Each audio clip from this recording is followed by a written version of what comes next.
नमस्कार. महाराष्ट्राच्या राजकारणामध्ये यशवंतराव चव्हाण सहकार क्षेत्रामध्ये महाराष्ट्र आपला अग्रेसर आहे. प्रत्येक जिल्ह्यात, पुणे जिल्ह्याच्या, पश्चिम महाराष्ट्राच्या साखर वाट्यामध्ये असल्यामुळे भरपूर ठिकाणी साखर कारखाना, पहिला साखर कारखाना हा महाराष्ट्रातील खरा तर हा अकोल्याला होणार होता, पण काही कारणास्तव तो रखडला. त्यानंतर खरा अर्थाने महाराष्ट्रात अहमदनगर जिल्ह्याचे सध्याचे अहिल्यानगर राहता येथील काकासाहेब गाडगे, विठ्ठलराव गाडगे आणि विठ्ठलराव विखे पाटील यांनी हा सहकारी साखर कारखाना काढला. तिथले पहिले CEO माननीय बारामतीचे आदरणीय आप्पासाहेब पवार हे होते. हा कारखाना महाराष्ट्रात उत्कृष्ट असा कारखाना होता. कालांतराने महाराष्ट्रात भरपूर ठिकाणी कारखाने झाले.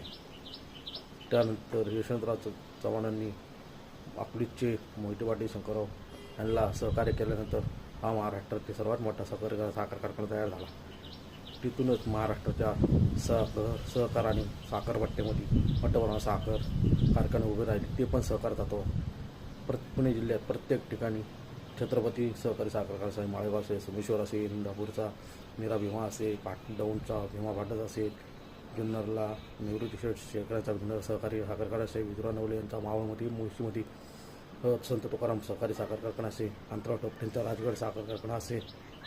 त्यानंतर भरपूर ठिकाणी आपल्या सहकार क्षेत्रामध्ये असा नाबंदीपूर्ण असे अभ्यासपूर्वक नेते आदरणीय शरद पवार यांनी त्या क्षेत्रात भरपूर तरतूद केली. त्यानंतर हा साखरपट्टा मोठ्या प्रमाणात झाला.